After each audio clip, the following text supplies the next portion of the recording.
When you talk about Janis Joplin, we usually talk about the voice, that raw electric scream. Right. The voice. So we talk about the tragedy, the 27 Club, the drugs, all of it. Yeah. But I've got a stack of notes here that argues we've been looking at her, well, all wrong. We really have. I mean, if you look at the biography through the lens of neuroscience, yeah, specifically the work of a brain scientist named Nakano Nobuko. In her book, We Are Born to Discriminate, Janis isn't just a rock star. She's a clinical case study. A case study in what? In how human groups use cruelty to bond. Wow. Bonding through cruelty. That's a dark concept. It is, but it's essential. So for this deep dive, we're going to unpack why she was targeted and, more importantly, why that exact dynamic is probably playing out in your office right now. Okay, so let's set the stage then. To understand the why, you have to understand the where. Port Arthur, Texas, in the 50s. This wasn't just a small town, it was a refinery town. Exactly. It was hyper-homogenous. Everyone looked the same, thought the same, followed the same script, a completely closed loop. And in walks Janis. And she didn't just, not fit in. She actively poked the bear. Oh, completely. She's listening to Bessie Smith, obsessing over black blues music, advocating for integration in a segregated town. She was loud and messy and just. And that's where Nobuko's research gets really interesting. To a closed group like that, Janis wasn't just weird.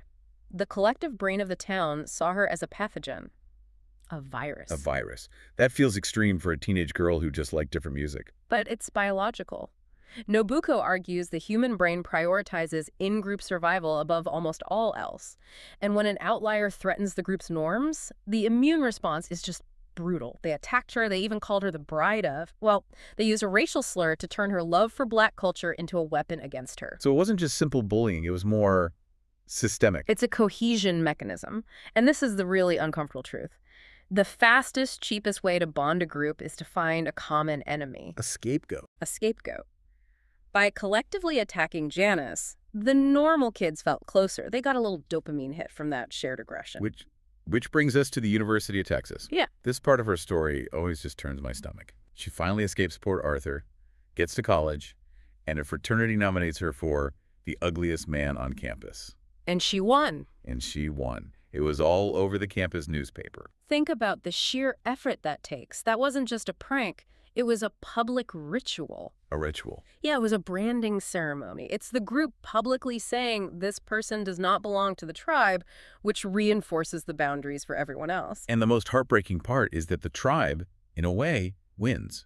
Even after she becomes Janis Joplin, a global icon, Woodstock, everything, she still goes back. The melancholy of success. She went to her 10-year high school reunion. She brought a whole camera crew wearing feathers, basically trying to prove them all wrong. It's like she was trying to force them to retroactively accept her. And they wouldn't do it. There's this moment at the press conference there.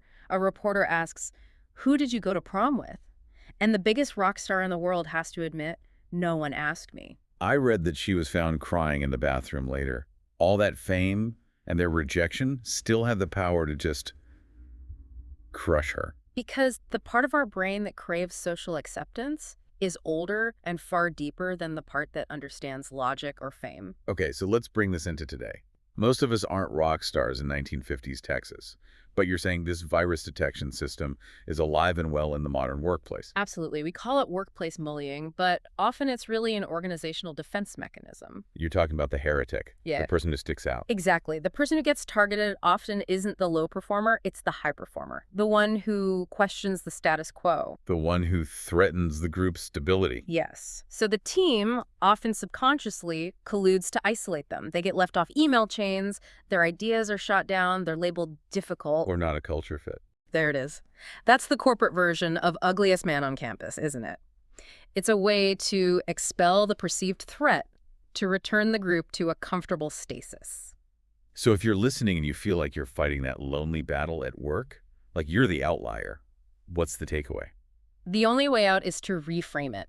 Janis's incredible voice came from the scar of that exclusion.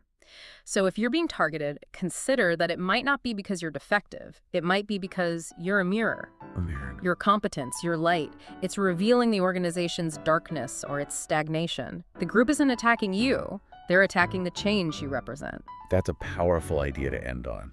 You might not be wrong. You might just be different in a place that's terrified of change.